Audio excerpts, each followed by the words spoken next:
Irmãos queridos, paz e graça da parte de Jesus para todos nós.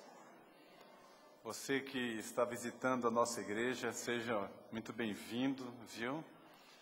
Sinta-se na casa do Senhor e que esta seja uma manhã de muita alegria para todos nós. A você que em casa, viajando, participa do culto pela internet, você seja também impactado pela palavra do Senhor e que sejamos todos mesmo, tocados por essa graça. Eu estive até hoje de manhã com um grupo muito bom, muito grande de irmãos nossos que estão no acampamento do Coral. Acampamento Manaim, que fica depois de Feira de Santana. Eu nem sei como é que eles vão querer voltar, porque está uma alegria só lá, não é? Muito alegres, muito felizes. Ontem foi um dia, o dia inteiro de programação, aquela alegria. E à tarde, muitas brincadeiras bíblicas. Inventaram uma caça ao tesouro, que é aquela brincadeira que a juventude faz, né? Só que foi uma caça ao tesouro bíblica. Ali é um texto bíblico, eles tinham que interpretar o que é que o texto dizia, aí ia encontrar em tal lugar, e eu vi aquela mulherada e os homens tudo correndo, porque é um lugar muito grande, porque eram duas equipes, os homens e as mulheres. E aí aquelas mulheres, aquelas irmãs, até as mais idosas, correndo para encontrar a primeira pista. E eu digo, meu Deus, tomara que ninguém caia, que ninguém se aleje. E precisava ver que coisa sensacional, viu? E adivinhe quem ganhou, qual é a equipe que ganhou? Como sempre, né? As mulheres. Mas foi muito divertido. Eu imaginei, à noite no culto deve estar todo mundo cochilando, mas não, ficaram firmes, e deu meia-noite e o povo lá agarrado. Inclusive pediram para eu transmitir para a igreja o quão bom que está sendo lá. Eu só pedi a eles que eles chegassem inteiros para o culto da noite, que a última pista estava aqui, hoje à noite, para eles acharem aqui. Irmãos, hoje eu quero partilhar com vocês sobre o desafio de Golias. Eu quero que você abra a sua Bíblia, primeiro livro do profeta Samuel. 1 Samuel, capítulo 17.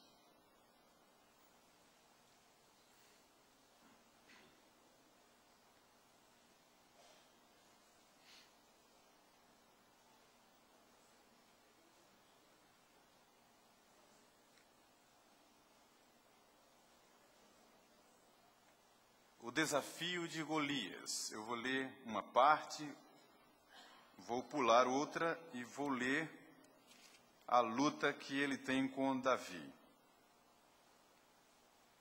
Mais na frente, no mesmo capítulo. Então acompanhe, assentado como você está, a leitura que vou fazer, começando no verso 1. Ajuntaram os filisteus, as suas tropas, para a guerra. E congregaram-se em Socó, que está em Judá. E acamparam-se entre Socó e Azeca, em Éfes-Damim.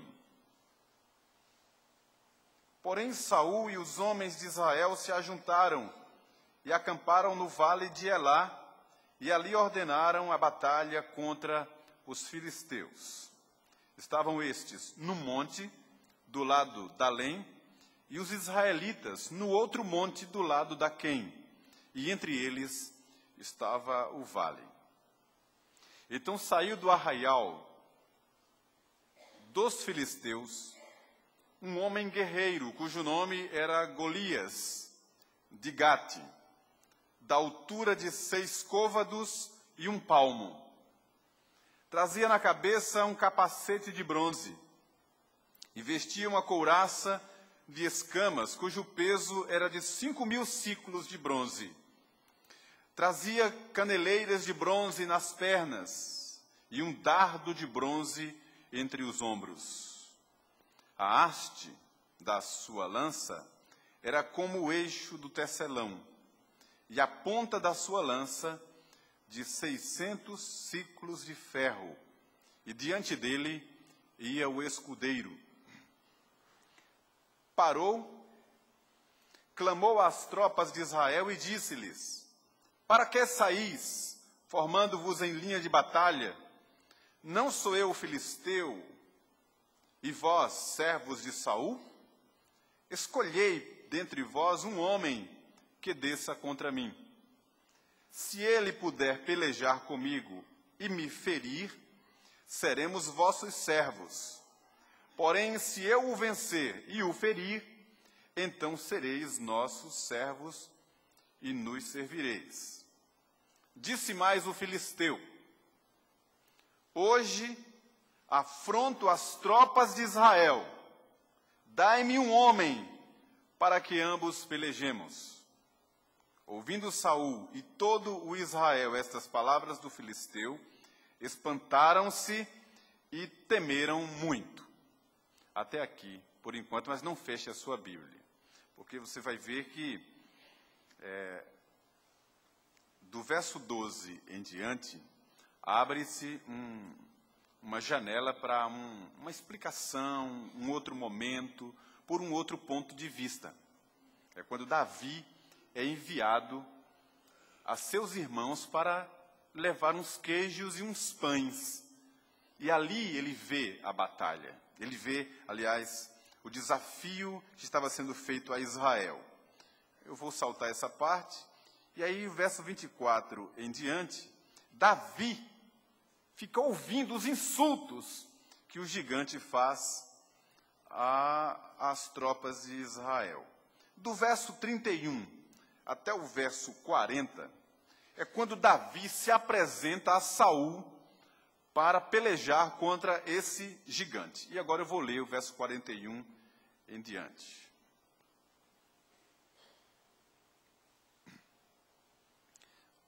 Davi encontra-se com o gigante e mata-o. O filisteu também se vinha chegando a Davi, e o seu escudeiro ia diante dele. Olhando o filisteu e vendo a Davi, o desprezou, porquanto era moço, ruivo e de boa aparência. Disse o filisteu a Davi: sou eu algum cão para vires a mim com paus? E pelos seus deuses amaldiçoou o filisteu a Davi. Disse mais o filisteu a Davi: venha a mim, e darei a tua carne às aves do céu e às bestas feras do campo. Davi, porém, disse ao filisteu: tu vens contra mim com espada, e com lança, e com escudo.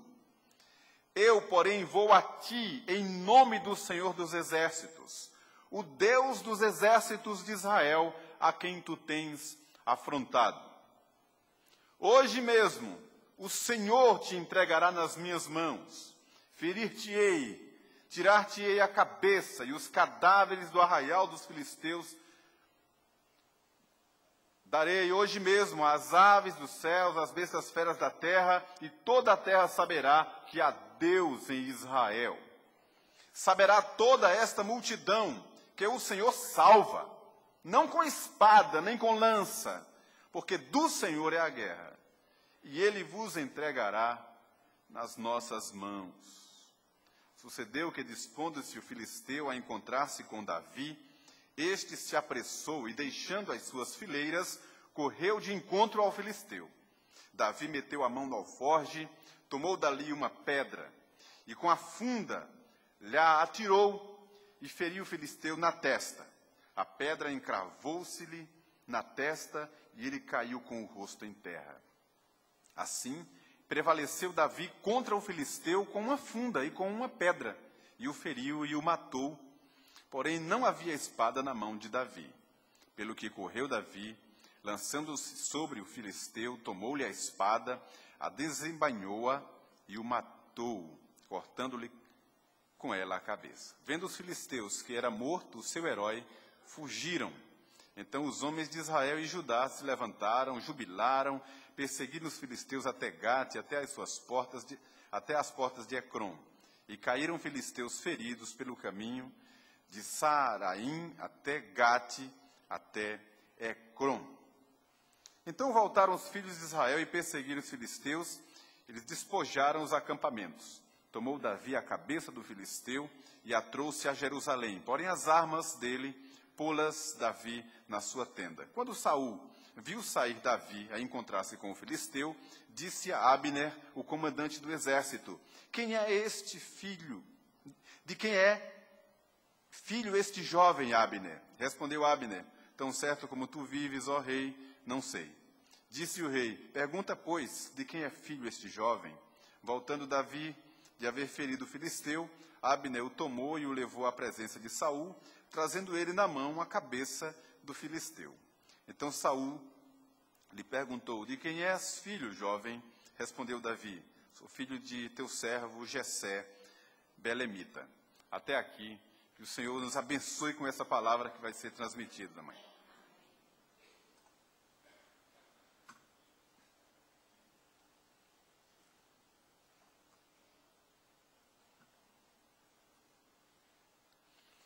Antes de lhes falar em poucos minutos sobre o desafio de Golias, deixe-me dar umas informações, passear um pouco no texto.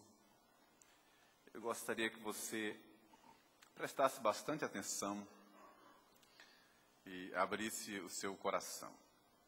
Eu gosto de ler o texto sempre prestando muita atenção nos detalhes. Ainda mais quando é uma narrativa.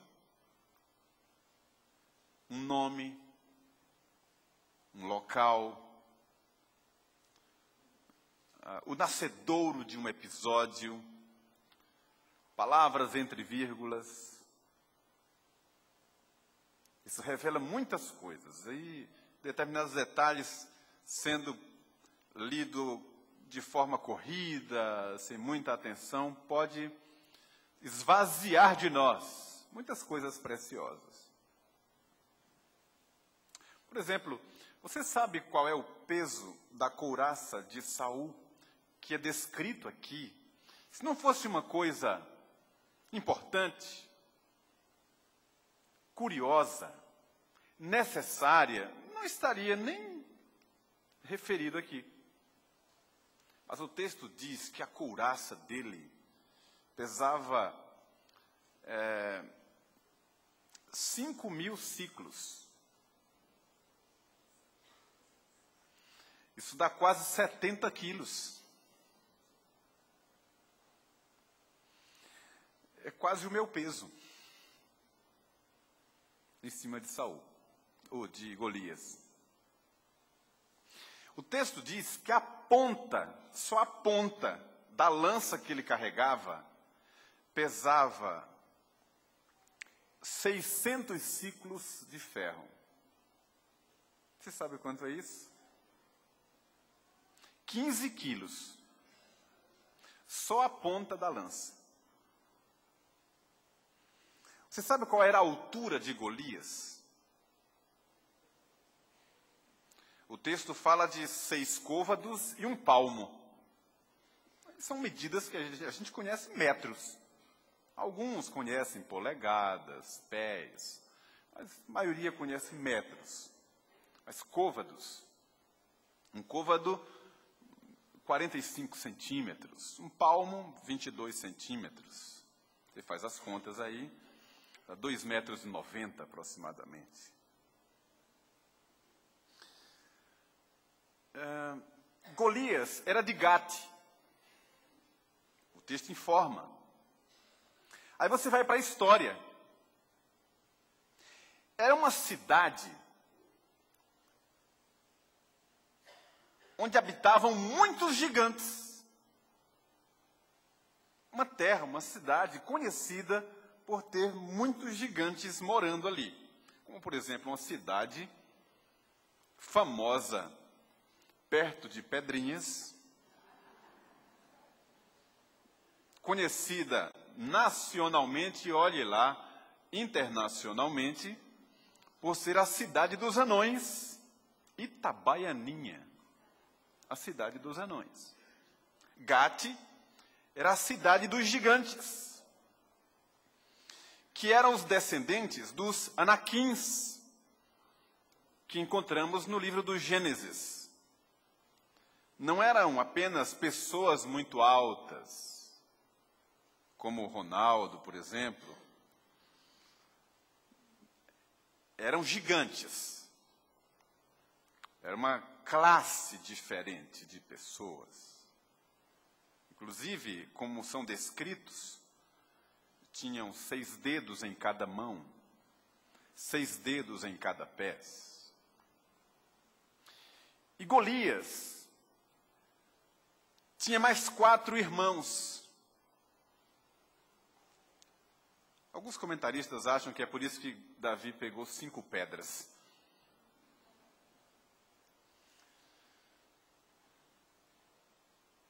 E era treinado para a guerra.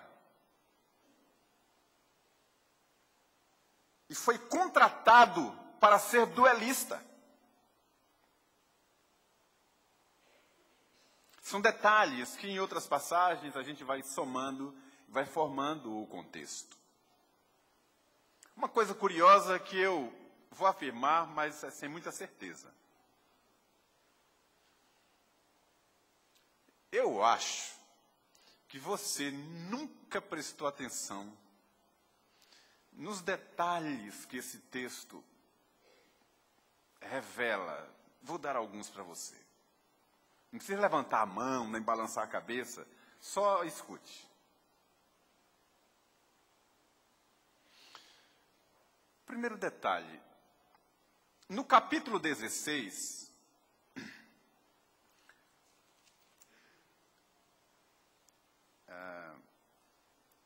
Samuel é enviado à casa de Jessé. E é ali que ele conhece a Davi. E logo em seguida vem a narrativa de quando Davi é convidado e convocado pelo rei para tocar harpa. Para quando Saul estivesse perturbado por um espírito maligno. E alguém fala para o rei que tinha um jovem que dedilhava maravilhosamente a sua harpa. Então Saul mandou buscar aquele jovem. E no verso 18 do capítulo 16, um dos servos disse: eu conheço um moço, filho de Jessé, o belemita, que sabe tocar, é forte, valente, homem de guerra, sisudo em palavras, de boa aparência, e o Senhor é com ele. E Saul enviou mensageiros e trouxe Davi para estar com ele. Envia-me Davi, teu filho, que está com as ovelhas. E Jessé o enviou, e Davi então foi a Saul e esteve perante Saul. Este o amou muito e o fez o seu escudeiro. Verso 21. Tá certo? Está acompanhando aí? Aí tá. Aí vem o desafio de Golias. Davi é enviado das ovelhas para ir lá levar os queijos e os pães aos irmãos. Depois luta com Golias. E no capítulo 17, lá na frente, o texto que eu li, verso 55, Saul chama Abner, depois que Davi luta com Golias, Saul chama Abner, comandante do exército, e pergunta: de quem é esse jovem? De quem é filho? E Abner disse: não sei. Então manda perguntar. E Abner vai e pergunta: de quem você é filho, jovem? Eu sou filho de Jessé, o belemita. Ué, mas Davi não já era escudeiro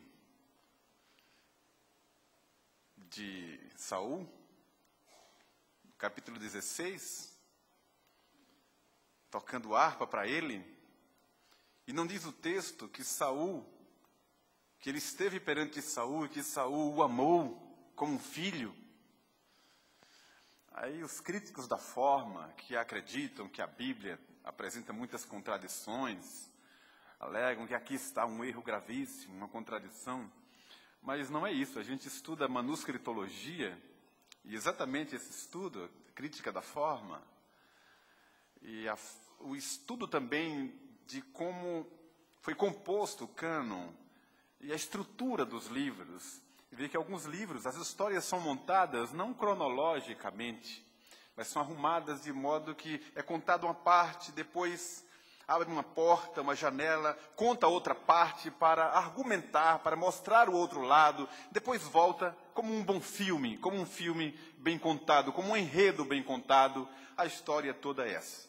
Não tem contradição alguma. E detalhes também da forma da narrativa, que eu sei que você também não prestou atenção. Se prestou, lá na porta você me fala. Quando Davi chega para Saul e se apresenta para ir lutar contra o gigante, que ninguém tinha coragem, o rei disse: mas você é tão jovem, você não tem como lutar, você é um garoto ainda. E ele é um guerreiro experimentado desde a infância. Aí Davi diz assim, tenho certeza que você não prestou atenção nisso. Olha, não é como o senhor está pensando, não. Eu tenho experiência de luta. Eu era pastor, eu cuidando das minhas ovelhas. Um certo dia eu lutei contra uma fera que veio contra as ovelhas. Eu lutei, eu não sei se era um urso ou era um leão, mas eu lutei e peguei na barba, no pescoço, e o matei. Ele argumenta assim, não sabia se era um leão ou era um urso. E no mesmo texto, mais na frente, ele diz, aí usa o plural, ele diz assim, eu tenho essa experiência, porque eu matei tanto o leão quanto o urso. Tanto um quanto o outro.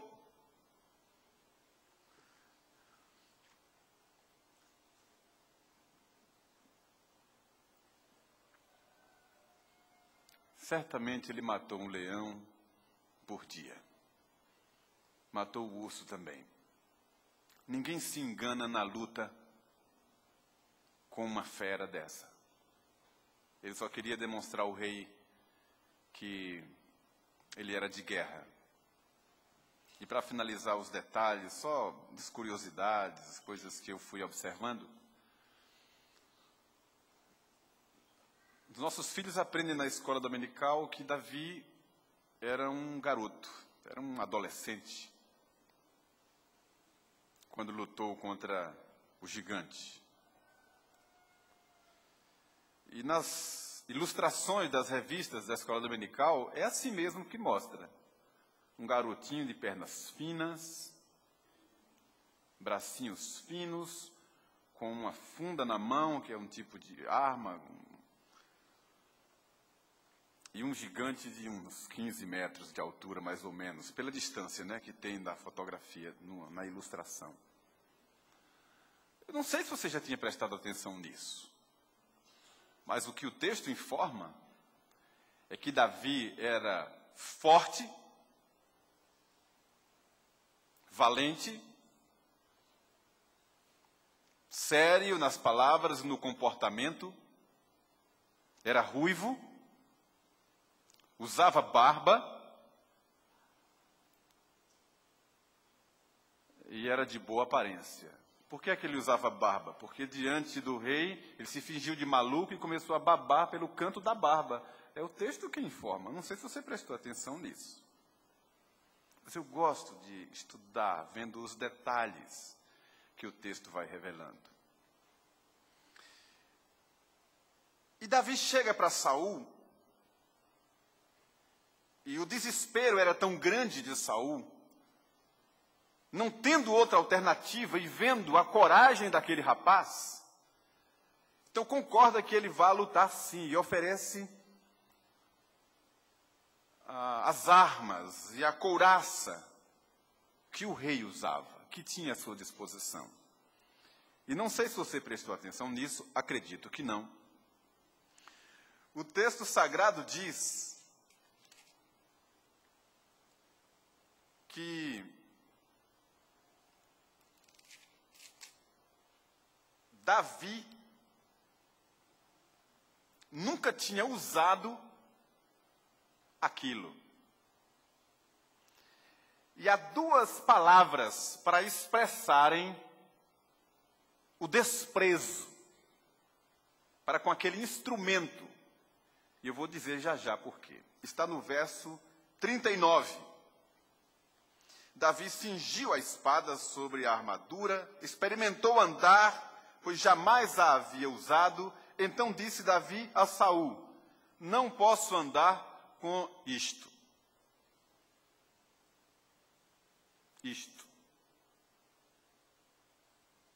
Pois nunca o usei. E Davi tirou aquilo de diante de si. Isto e aquilo tinha nome. Mas não é dado o nome aqui, você vai entender por quê. Tem tudo a ver com o título que foi dado à parte do texto que é a ênfase de toda essa história, que é o desafio de Golias. Havia nessa história e há nessa história uma discrepância que é o que encanta a nossa alma.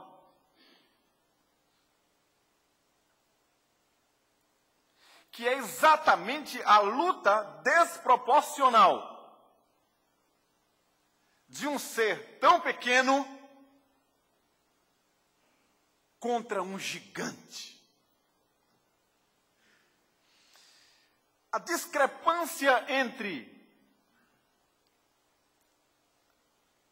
o que é chamado de inexperiência e de uma vida inteira de guerra. E é isso que nos admira. E é isso que torna a história tão cativante. Quando o pequeno, o menor, o que não é nada, vence um gigante. Por que é que eu digo que não é nada? Porque quando Jessé foi à casa, aliás, Samuel foi à casa de Jessé, para ali escolher o novo rei, ele pediu que Jessé fizesse passar diante de si, ou dos seus olhos, os seus filhos, porque dentre eles, Deus tinha escolhido um rei. E o que foi que Jessé fez? Passou o mais velho, mais alto, mais forte, o segundo, o terceiro, que eram os três alistados no exército de Saul.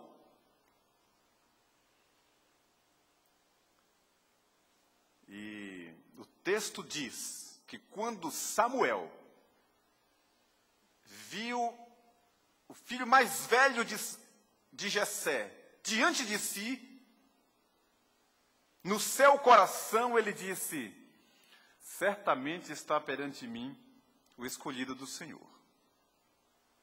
E na mesma hora o Espírito de Deus lhe disse: não é este, porque eu rejeitei. O Senhor não vê como vê o homem. O homem vê o exterior, o Senhor, porém, vê o coração. E foram passando os outros filhos, e não era nenhum daquele. E parou de passar filhos. Não tinha mais nenhum para passar.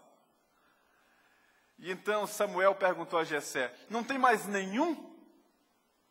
O próprio pai disse: não, eu só tenho mas é Davi, está cuidando das ovelhas. Não, mas traga a si mesmo, porque Deus falou que é desta casa que sairá o rei. E então vem o que não era nada, e o Espírito disse: é este. É isso que nos encanta, quando o fraco vence o forte. E o que me encanta é que essa é a base de toda a história da relação de Deus com o seu povo. Onde você abrir na Escritura todas as histórias do Velho Testamento, você vai encontrar o fraco vencendo o forte. A fraqueza prevalecendo sobre a arrogância. E o nada vencendo o tudo. Humanamente não tem como a gente entender muralhas caírem ao toque de cornetas. Você lê a história nos Juízes e vê uns livramentos que historicamente eram não só improváveis, mas podemos até dizer impossíveis. A gente poderia imaginar o desespero de um homem, um único homem, ao ver um exército se acampando contra ele naqueles dias. Gideão, imagine Gideão, com um exército do lado dele e Deus dizendo, pode jogar fora, pode tirar fora, não quero muita gente. E foi fazendo o teste, ficaram somente 300 homens para pelejar contra uma multidão. Só pode ser brincadeira. E ninguém tocou na espada, hein? Deus deu vitória para mostrar que a força está nele e não na nossa estratégia. Você já poderia imaginar o que seria o desespero do rei Ezequias, vendo o que foi feito de Israel por Senaqueribe, e agora vendo as forças da Síria se aproximando, cercando a cidade, e ele sozinho praticamente para pelejar com um exército muitas vezes menor.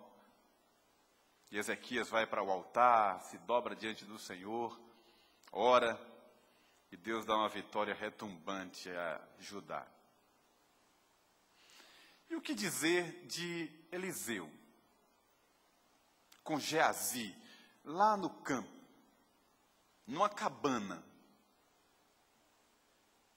E Eliseu era um homem tão perigoso, que não bastava uma pessoa ir buscá-lo preso, tinha que ser um exército inteiro.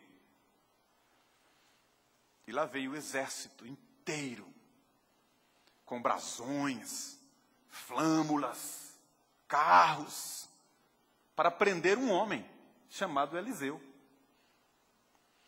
E Eliseu estava dentro da cabana, Geazi estava à porta, e de repente Geazi vê descer da colina aquela multidão de inimigos, carros, cavalos, e eles eram muito ferozes. E eu acho que Geazi, não vou dizer não, mas ele ficou com muito medo. Entrou para a cabana e disse, meu senhor, morreremos, dá uma olhada no que vem ali. Aí diz que Eliseu saiu, olhou e nem tremeu a mão. Apenas disse assim, Senhor, abre os olhos de Geazi para que ele veja que muito maior é o número dos que estão conosco do que o número dos que estão com ele.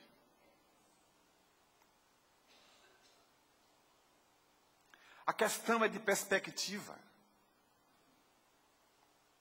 Na verdade, o desafio de Golias, que eu coloquei aí no boletim, na liturgia, e que estou trazendo nesta manhã, o gigante da história não é Golias.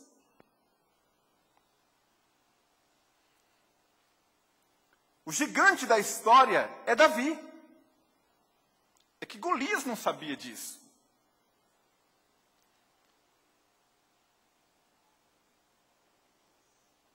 Não havia chance nenhuma para Golias. A desproporcionalidade aí, ou a desproporção, como você queira, é muito grande. A discrepância é grande demais. Não tinha a menor chance para Golias. A Bíblia diz que se Deus é por nós, quem será contra nós?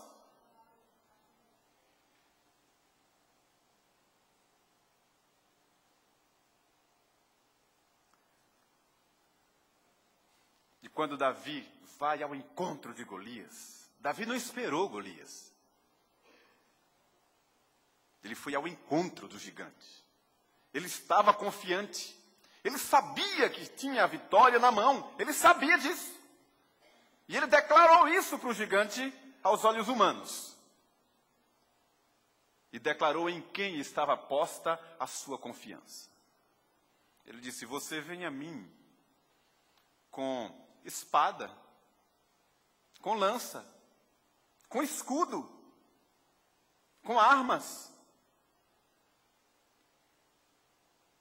Mas eu vou a ti em nome do Senhor dos Exércitos, a quem você tem afrontado. As armas de Davi não eram humanas, ele não tinha perspectiva de poder humano, de estratégias humanas, de armas humanas.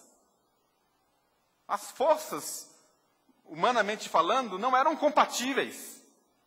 Olhando pelo ponto de vista humano, não havia como. Foi o que Saul disse, não tem como.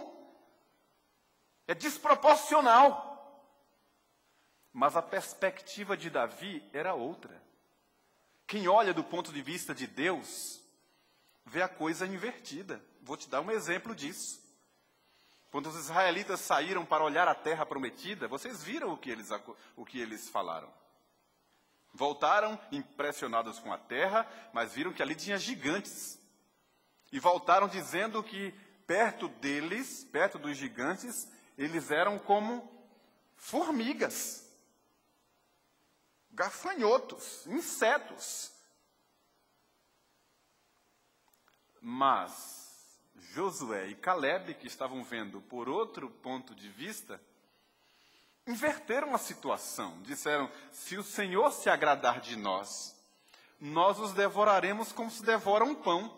Eles é que ficaram pequenininhos diante da grandeza de quem está do lado de Deus. Quem anda com Deus já está em vantagem, já é maioria, já está mais do que vencedor. Dizer só que é vencedor não basta. Quem anda com Deus é gigante. Então, quando eu coloquei o desafio de Golias, é que ele não sabia com quem estava mexendo. Irmãos queridos, o inferno inteiro, com os seus milhões de demônios, está debaixo dos nossos pés. Está debaixo do pé da igreja.